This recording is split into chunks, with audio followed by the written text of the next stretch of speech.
Cheryl Lee, that radio chick here with you. Welcome to the Still Rocking It podcast, where we'll have news, reviews and interviews with some of our favourite Australian musicians and artists. Today I share a chat I had recently here in Crabtree Studios with two of South Australia's favourite artists, Rockin Rob Riley, guitar powerhouse from Rose Tattoo, and Vince Contarino, legendary singer in his own right from the Zep Boys. They're collaborating with some other SA legends to perform The Boys Are Stuck in Town, Dave Gleeson from the Angels and the Screaming Jets, Stu Rudd from the Super Jesus, Paul Wheeler, Icehouse, and Dave Kennedy, Almost Human, and it's gonna be epic. What's Vince and Rob getting up to lately? Let's find out. Now, how lucky am I? You're with Cheryl Lee, that radio chick, and I've got two of Adelaide's best rock and rollers in the room with me at the moment. We've got Rockin Rob Riley and Vince Contarino. Welcome, gentlemen. Hi, Cheryl. It's lovely to be with you, love. Fabulous, fabulous. Now, Vince, we've chatted before. A few times, actually. We have. TV shows together. We've done all sorts of That's things. right. I know. But, Rob, this is the first time. Lovely to meet you. It's almost virginal in its qualities, isn't it? That's great. Lovely to meet you, Cheryl. Lovely to meet you. Thank you for coming in. We want to talk a little bit in a minute about the future project that you guys and some other Adelaide boys have got in the pipeline. But first, let's hear a little bit about Rob. You've been with Rose Tattoo, you've been with the Party Boys. Let's hear a little bit of the Rockin Rob Riley story. I don't think you'd be able to play it on the bloody radio or anything like that. I've got a beeper. You've got a beeper? I know, and we'll give it a go. But what precisely would you like to hear? Well, first of all, congratulations on your ARIA Icon Hall of Fame in 2006. Thank you very much. Yeah. I'm very, very proud of that. They don't just hand them out to anyone. Congratulations on that. And also the South Australian Music Hall of Fame. That was the inaugural award. That was the very, very first one ever. And the peers vote on that, you know. So I was enormously proud to receive that too. But unfortunately, I'm not one to go to dues and stuff like that. And my mate Chris Tucker had to receive the award for me. He absolutely went down a tree. He did his very impersonation, and it just apparently it went over an absolute howler. Christopher did a great job there. It was fantastic. Didn't expect that at all. So anyway, I wasn't there, I wasn't present, so I felt like a bit of an That's just the way it went in those days. Well, very well deserved. And can we find vision of that on YouTube, do you think? If we Google it? I hope someone filmed that. Yeah. I want to see it. We'll find it, Rob. Yeah. Anybody who's really good at research and that sort of I mean, it's... We'll get Victor Marshall onto it. He'll find it. Yeah, Victor can find anything. Enrico might know. I think Enrico, I call him Mick because he's my mate. I think he's a little bit busy. He's always busy. I don't know what he's busy with, but he's always busy. He's a busy boy. He's just a busy fella. Congratulations on that, because you're actually a Victorian, aren't you? Yes, I am. He's here on loan. Yeah, that's right. Yeah. We'll adopt you. So how long have you been here, and what brought you to Adelaide? Rightio. I've been here, it'll be 36 years Christmas, this coming Christmas, 36 years, and I love this city. It's just a shame about the music business here. That's it's a big problem and a big letdown for a lot of people, but anyway, that's another story. I don't think we'd have long enough to go into that, but yes, I was playing in Jimmy Barnes's band at the time, at the end of the Working Class Man tour. This is where I developed an incredible friendship with a man by the name of Bruce Howe. He suggested to me, why don't I come to Adelaide, because I didn't want to go back home to Melbourne. I certainly didn't want to stay in bloody Sydney, so I came to Adelaide with him and give it a shot, and the rest of that's just history from there on. So you fell in love with the city, you fell in love with a lady, and you're still here. Yes, still here. Not that lady. She disappeared into the mists of time a long time ago. But that's where it all sort of started. I just came here, and that's and then Bruce and I put a little band together. I brought my drummer down from Newcastle, Steve McLennan. We call him Smack Air. And then we started rehearsing, and then Bruce said to me, "We need a singer," because I mean, like, I'm not a singer. So anyway, he said, "I know one," and he said, "Vincenzo Contarino." I said, "No worries, he's a bloke out of the Dukes." And I said, yeah. So anyway, Chen's joined. That was the beginning with the MegaBoys. So you guys have got history. Yeah, we've Absolutely. toured. Oh, We've toured wow. on the road. We've done Australia a couple of times. Yeah, I knew that you were both in the Party Boys, but at different times. correct. But I didn't know that the you were in MegaBoys. the MegaBoys together. Oh, that was a fun band. Oh my God, I can just imagine you two. It was just, you know, It was just easy. It was just really easy. you can't plan those things. We had this lovely combination of musicianship and skill at what we do, but we didn't care so much about that. We just wanted to have fun. We're already pre-programmed to do our best musically To because your we art, rehearsed. Gosh, shit. But we had so much fun, which was almost the death of us sometimes. You know, I think the crowd spurred us on as well. Yeah. There was this beautiful energy. Sorry, I should shut up. I get That's excited about very this. good. Back to Rob for just a quick minute. So Rose Tattoo formed in 76 and you sort of played on and off with them like 3 times over the next 30 years. 40. 40! I joined them when I was 25. I'm 65 now. I was thinking about that this morning. I went, Jesus Christ, it's 40 years. Like on and off. On and off, on and off, on and off, on and off, on and off. Because I kept on bumping heads with Angry all the time. You know, I just didn't like the way he went about stuff. But anyway, that's another story again. Look, I don't think they're doing much. They've got a revolving door with band members there, so they're not really what they should be. But anyway, I don't think anybody's doing anything. Dribs and drabs. Oh yeah. It's just, I mean, the virus has just It's pretty hard killed right now. everything. It's killed the whole bloody music industry. It's just funny how people don't recognise the importance of the live music industry, and it's just gone through the floor. People still don't understand. Plus, you know, Adelaide's got no more rooms left to play. You've got the Gov, and if you want to go somewhere different, you've got the Gov, and you've got the Bridgeway. That's a fantastic room. So hard. You know, you don't know what you've lost till it's gone. Well, you're just going to be devastated. All you guys will have moved countries, moved states. I want to put a positive slant on this one. Good boy. If you look at it historically through the last century, I'm not a historian. Thank you for the positive slant too. If you read up on anything like through things like the Depression or the World Wars and post-wars and recessions and stuff, guess what? Entertainment Bounces was back. something that people always went for. Regardless of how much money, entertainment was always a winner. Right now, the curveball is there are restrictions on going out. But when that stops, entertainment will be back, even if we struggle financially. So there's the positive side. You can't keep a good rocker down. No. All artists, Yeah. that's what they do. They perform whether things are good, bad or indifferent, and people need that escape. Absolutely. Yeah. So glad to hear it because, you know, as a punter, we are so concerned for all our idols, performers that we love, our friends. We're all sitting at home, same as everybody else, because there's nothing else you can do. It's just really that simple. And I think next year will be great. I think we've turned a corner. We're getting a few things there, and I'm double jabbed, and I'll have 2 more if I need to, so that I can come and Bloody see. oath, I'm tonguing for my booster. Boost me, babe. Give it to me. We'll be the first in the line. All you anti-vaxxers out there, pull your heads in, get jabbed. Yeah, just get jabbed, exactly right. We'll have like a rock and roll passport. It's nice, I like that. A travel passport, we'll have a rock and roll passport. Yep, let us in. You wrote some of the songs with Rose Tattoo. You wrote their biggest song. Yes, that was fortunate.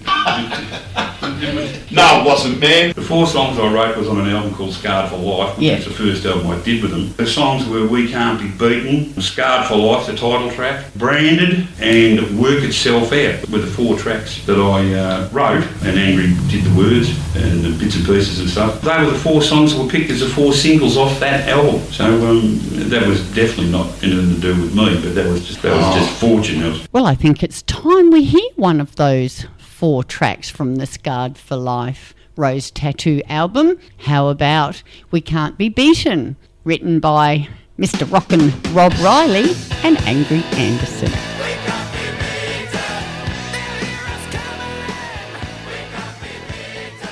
He's a great songwriter. His guitar playing is legendary, and it's not about the equipment he uses, it's his hands. I don't know. When he passes on to the next realm, we need his body for science to find out what the hell's in his fingers. Talking about that side of the guitar sound, but his lyrics, the way he constructs his lyrics are very personable to us Australians, and we can especially identify. people that are kind of into that. We're a little bit more earthy. We don't like bullshit. Too true. Speaks to us all. Yeah, and it entertains us. Yeah. And that's why they're ARIA award-winning song. As you've mentioned, you've toured with Jimmy Barnes, my, hero. I will interview him one day before I die or he dies. So if your people can speak to his people, tee that up for me, that'd be good. I'll give it a whirl. I've got you two here. We occasionally catch up. I'll get it in there, man. Because he's a bit of a soft touch. If you say, I'll go, all right, I'll do it. He's great. He's a fantastic bloke. That would have been fun. Was that when he first went solo? That was his first solo album. And he had to tour it. And unfortunately for Chris Stockley, who was the guitar player who played on that record, The Working Class Man, he got the sack because Jim wanted a more rock-orientated guitar player in the midst, because Mel Esty was the other guitar player. I was living in Perth at the time, so he dragged me out of Perth, and I'm going back, to the time when I first came here.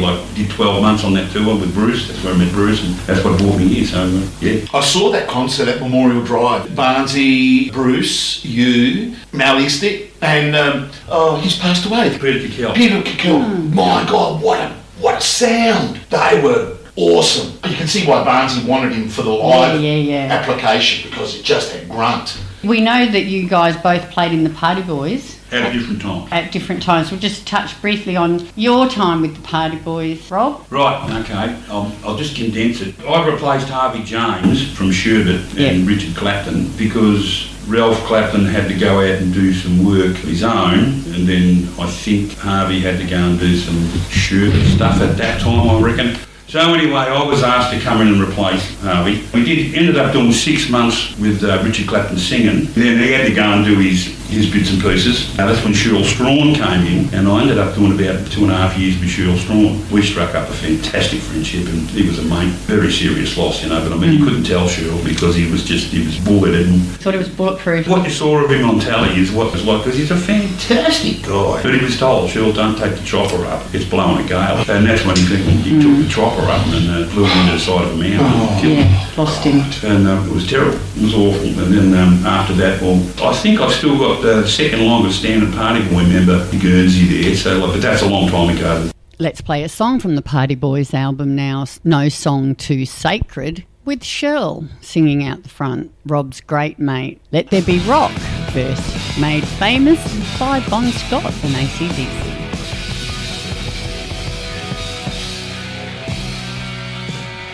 Then they had various lineups after that, and that's which ends came in along the road down there. I think it was after Swanee, wasn't it? Oh, it was quite some time. I was actually filling in for Ross Wilson, who contractually couldn't do the Party Boys, so Paul got in touch with me. That's why I recorded Do I Diddy. When they sent me a demo of Do I Diddy, it was with Ross singing on it. And then I went over and re-recorded that. Killer. Yeah, it was. I didn't know that. So it was all just corrupt, There was so much money not getting paid in appropriate places, and it's just awful, just how musicians got ripped off. It's awful. It's just awful, If there's one thing I could say that I believe this, when you see these people, and I'm not going to say anybody in particular, these people that say, oh, we're there to support Australian music, that's why we do this. What a load of absolute bollocks. That's absolutely. These people make all their money from overseas artists, just throw little tidbits to the Australian scene,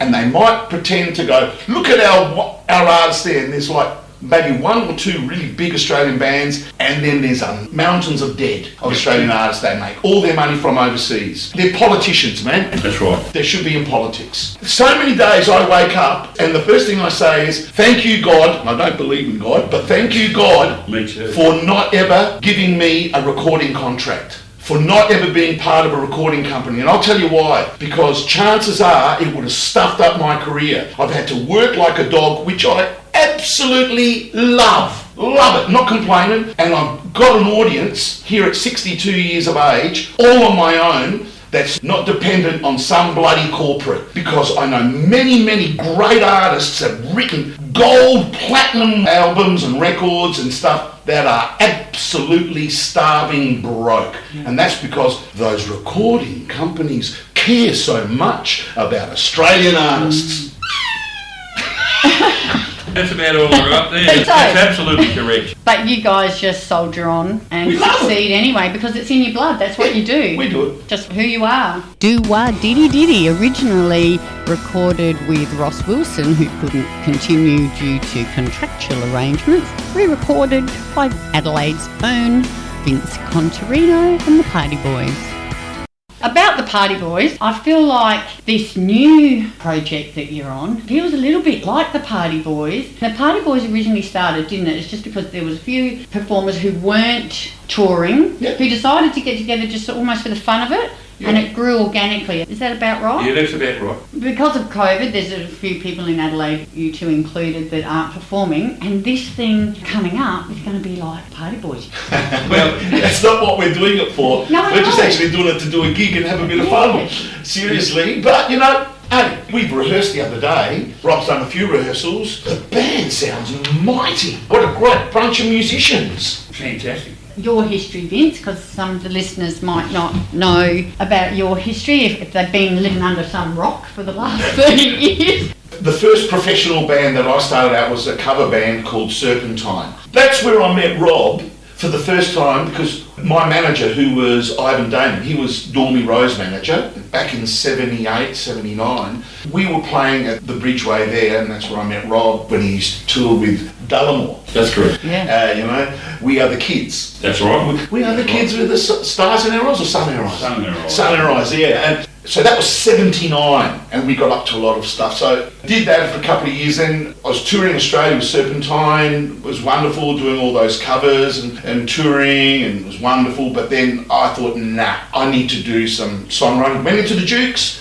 which is an Adelaide band, wrote all around stuff. Did very, very well, massive crowds, but couldn't push through, couldn't get a recording contract, band fell apart. Then I met up with Bruce Howe, who said, we want you to sing in Mickey Finn. And that's when I started learning a little bit more about the business. That moved on to the MegaBoys, and then the Zep Boys, and Adult Toys was kind of like a little bit of a thing in there for songwriting and stuff, and that's about it. You decided to do a couple of gigs, Led Zeppelin and the Bit of rest. fun, Yeah. because Led Zeppelin was defunct in 1980. Four Adelaide boys decided, look, let's just put together a night of Led Zeppelin. We couldn't do one night because when you're planning something in the cold, you think, if we can do 3 nights, we can afford to pay for all the roadies and whatever posters and stuff. As it turned out, we could have.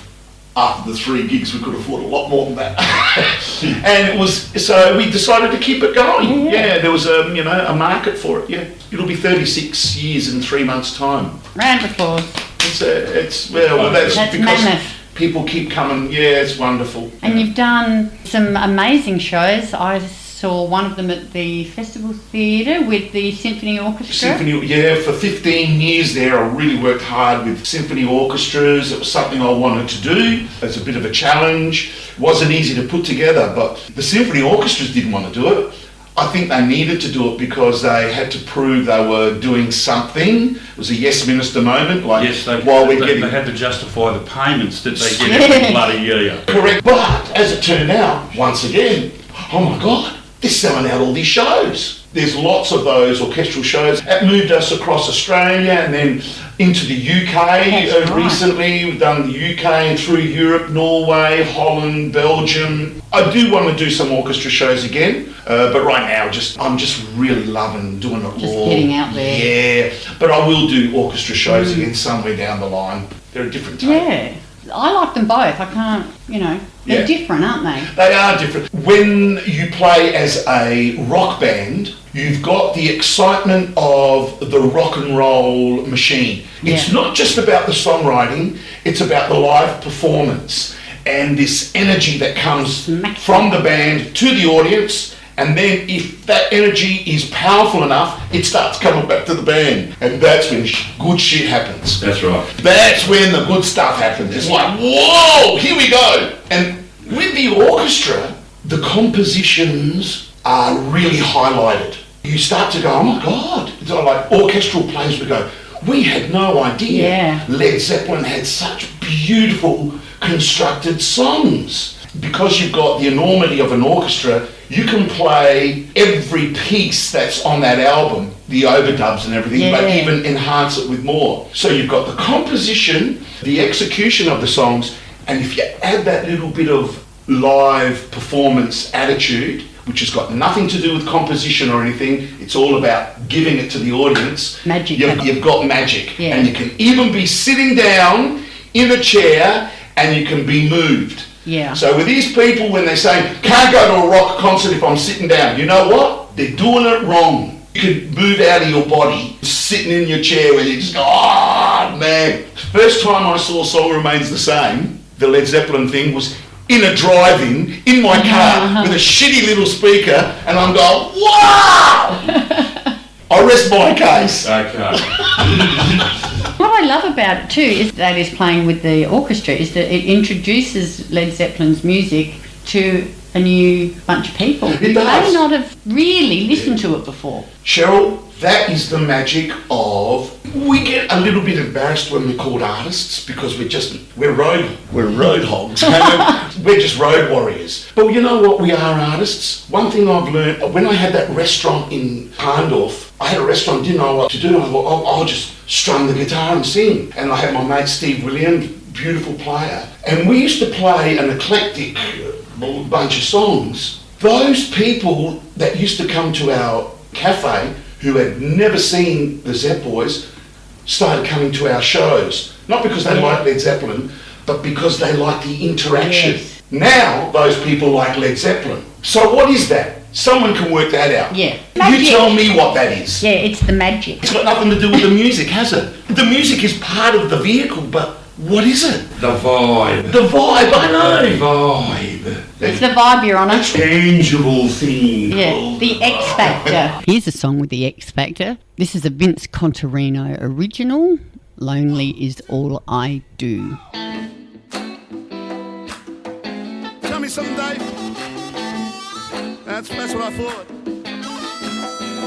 We better chat about the next collaboration. Yeah, it's exciting. Oh, the boys are stuck in town? Yeah. Whose brainchild was this? Victor Marshall and Reno Cuffone from House of Sap. They sit around, hang on, wait a minute. We got this guy, this guy, and this guy. They're stuck in town. They can't sort of travel. They can only go to Perth at the moment and here. So let's put them all together and do a show. They ring us up and say, yeah, we'll do it. That's it. But, you know, good things. You don't need to be a rocket scientist. You know, you just bloody well do it. You guys have been rehearsing? Yeah. Sounds great. Can you give us a little bit of teaser of like what you're going to play? Cheryl, you know what we're going to play? Fun stuff. Just going to back what I said, it doesn't matter what we play. No, you're we're right. Whatever we play, we're going to give it our all and it's going to be fun. Will it be a little bit of Party Boys, Of a little course. bit of Led Zepp, a little bit of... Most Tattoos, some Screaming Jets, Yes, some some Angels, Angels. of course. Yay, all You my know, favourites. all songs that I played in the MegaBoys, you know, songs that Dave likes to sing as well that not necessarily are Angels or Screaming Jets, and just play them, yeah. We've got you, Vince, Dave Gleeson, as we mentioned, you, Rob. We've got Stu Rudd from the Super Jesus. Awesome player. Fantastic. How solid is Stu? He's a great guy. And what a beautiful man. You love He's him. fun. I saw the Super Jesus the other night. Beautiful. They were great. Paul Wheeler from Ice House. Killer drama. Oh, if you meet Paul Wheeler, he's this mild-mannered, quiet, softly spoken person. He gets on his drums and he's Keith Moon. It's like Keith Moon and Mitch Mitchell had a child and it's Paul Wheeler. It's just amazing. Beautiful player. Yeah. Yep. Dave Kennedy, who not many people know about a band called Almost Human. Oh, Rob's wearing their t-shirt. Correct That's me amazing. if I say anything wrong, Rob, but Almost Human deserve to be spoken about a little bit more in the history of South Australian music. Damn right.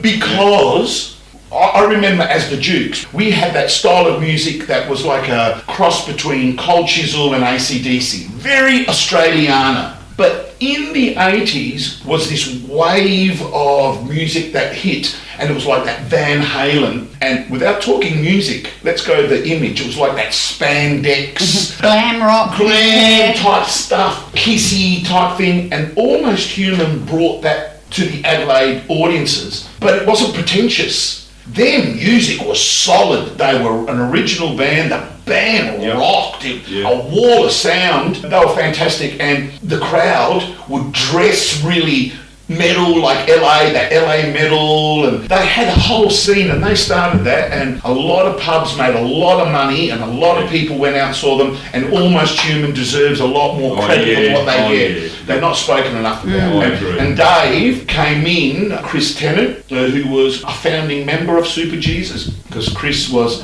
in Almost Human. So Dave came in after that, and Dave is a really good guitar player and a great songwriter as well. So we got Dave in. I might put Almost Human up on my playlist. Yeah. I'll get a resurgence happening. Yeah, that's it. Oh, but they'll still do gigs around town every once in a while. They'll sell out their shows. They have that crowd. They have that underground crowd. I agree totally. Really, I do. I keep telling Dave all the time, do you reckon? I said, yeah. I'll be there. Yeah, you'll love them. They put on a show. Yeah. It's fantastic. It's when you see Damien Kelly up the front of the band. And he's just, all he does is smile at the audience, and he's just got his arms out. I mean, it's fantastic. It's just unparalleled. Infectious, isn't it? It's just great. It's just great. Really great. Keep me in the loop if you hear that they're playing again so that I don't miss it. Yep. Yeah. And I love Damien Kelly. He's in the Irish band, isn't he? Kelly's Way. Kelly's Way. Yeah, killer. They're a great band too. Yeah. Killer. Gee, we're full of talent here in Adelaide, aren't we? I know. Full of it. And how diverse is Kelly's Way to Almost Human? Yep. You see? Love them both. Yep. The boys are stuck in town. November, Friday the 19th. I'll see you down the front, and I reckon it's going to be bigger than Ben-Hur, and hopefully we'll see you guys performing more again. And you appeared with Dave Kennedy at Support Act for us recently. That band wasn't put together to do gigs. That band was put together just to play in a living room, to muck around and play some blues with a bunch of, as a hobby. Support Act needed an act really quickly because Gary Burrows was in hospital with his back operation and he needed to perform, so we filled in. And now I'm getting people asking us, can you do a gig? We're not really a good blues band, but they like it. Yeah, no, it was great. So we'll do it. If people want it, we'll play See it. what I mean? How these things that start out just being fun and mates getting together or helping a charity or whatever, how they can just organically sort of get legs and grow. Yep. Yeah. There you go. There's the positive spin on humanity, regardless of how shitty we are as a race. I'd like to play one of the MegaBoys songs next up.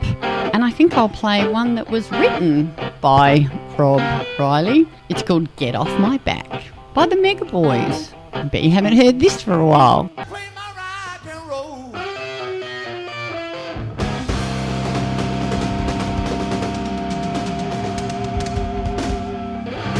You two have probably been interviewed in the last 30, 40 years, been asked every question under the sun. What's the strangest question either of you have been asked ever? Strangest question? Yeah. Has anybody asked anything really weird? Yeah. Yeah. Ooh, Yeah. I want to hear this, Rob. Who are you? Who are you? You know what I say? Well, I'm Rob Riley. And then they say, what's that? And I say, I don't know. Let's have a beer and find out. Then follows closely with a beer. Oh yeah. What's the weirdest question you've got? well, I didn't know how to answer that question until you just said that. I just perked my memory because I went into a radio station one day and I was doing an interview and the radio announcer was going, so have you been to the radio station before? And they're, how many times have you been to the radio station? I said, what, today? And I was being serious. Sometimes you do 3 or 4. Yes, I've done a few. Did you think it was your first time ever in a radio Yeah. station? Look, I'll get asked questions like, is that your real hair? Do you colour your hair? Is that your real hair, Rob? Yes. Yes. Stuff left like of it. Yeah, no. Yeah, lots of weird stuff. Yeah, but no, other than that, no. Is there a question that you wish someone would ask you? I'll do it. If you thought, why doesn't anyone ever ask me about... Oh, look, there's too many questions. Just too many, really. We could go on for hours. No, I'm just hoping that I'll get something out of the woodwork. Oh, geez. Eventually, we come into radio stations and we're normally talking about a gig that we're going to do because beautiful people like you help promote us. Yes. And that's wonderful. Sometimes we'll have a conversation about, how'd you start and blah, blah, blah. And we end up talking about recording companies and, magic and stuff like that. So you don't ever think, gee, I wish someone would ask me about my Lego collection. Rob likes his trail bikes. Yes, He likes them. that's true. His dirt bikes. I love my dirt bikes, but unfortunately I'm too bloody old to ride a dirt bike here, so I've just got to stick with a road bike. So, Triumph? Oh yes, absolutely, absolutely. Had them all my life. We go to rehearse in his shed, which is a big garage. Half of the shed's a recording studio, the other half's a mechanics studio. So he loves tinkering with engines and shit like that. It's just beautiful. You walk in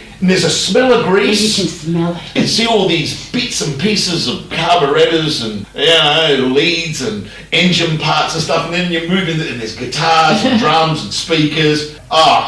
It's heaven. Means heaven. Then you've got the fridge that's full of VB with grease stains on the handles. Cans. It's wonderful, yeah. So you guys like rehearsing then? We do.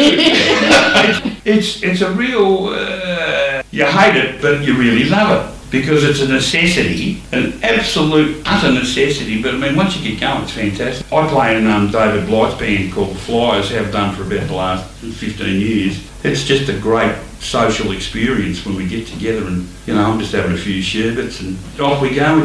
I love rehearsing, always have. It's always been the biggest thing in the world to me. I mean, when I was playing in the big bands in the old days, you'd always do 4 to 6 weeks every day of the week. Wow. Before you went out. Absolutely. Every single stinking time, 4 to 6 weeks, every day of the week, all day. And that's when the band would go out at the end of it and you were as sharp as a pin. And that's when the audience got the thing. Yeah. And you go home exhausted. That's what people don't see. They go, it must be a lot of fun doing that gig, and they don't see the hard work. So you get paid for one show, then you look at all the work you've done, you add it up, you kind of go, you're bloody crazy. Absolutely. Yeah. People don't understand what a musician's life is like. As a punter, it's love. That's right. We think you just learn the song and then you go and play it for us every now and again. That's exactly right. It's a lot more involved. There's a hell of a lot more involved, but anyway. Lucky you love it. Well, working in the MegaBoys, we do lots of covers from The Who or Bad Company or Creedence. Rob would pick those songs apart, he'd listen to the themes, and he'll go, right, it's a 3-piece band, bass, guitar and drums, I don't count as a singer, but he would construct all those songs on his guitar so as we have our sound. It's easy to go, wow, yeah, it sounds great. The hours and days and weeks and sometimes months spent on a song, because he'll do a song and go, yeah, got it. Come back next week, oh no, not that bit. Change it and change it and change it and change it. So you look at a set that you do, it's the sum total of his life. Yes. Not just a rehearsal. That is special. Yeah, it's your life. That is amazing. And it comes out, because when you hear it, you kind of go, that's not like the record, but it's giving me tingles. And so when you start to sing, it gives you permission to go there as well. Then everything gets behind it, man, that's rocking. I would just like to thank you both for your lifetime dedication to music and all the joy that it's brought all the South Australians and across Australia as well. That's what drives us. It's that to see the pleasure in people's faces is what we do it for. It's a real, it's not being selfish, it's just that it gives us that pleasure right back. That's the reason we do it. It's not an egotistical thing, it's just a pure love of performance and playing for people that are interested. That is the greatest buzz that I can get, and that's why I do it. Give back to these guys who have given so much to us over the years. See you down the front. Thanks, Cheryl. Thanks, it's a pleasure Cheryl. always. Lovely. Thanks, guys. Very much. I'd like to go out now with one more MegaBoys song, their cover of the great hit Tobacco Road. I think originally by the Nashville Teens in 1964, and I think David Lee Roth did a cover of it as well. In fact, lots of people have, but here's the MegaBoys version. You're with Cheryl Lee, that radio chick. Thank you so much for joining me on the Still Rockin It podcast. Hope to catch you again next time. Get out when you can, support Aussie music, and I'll see you down the front.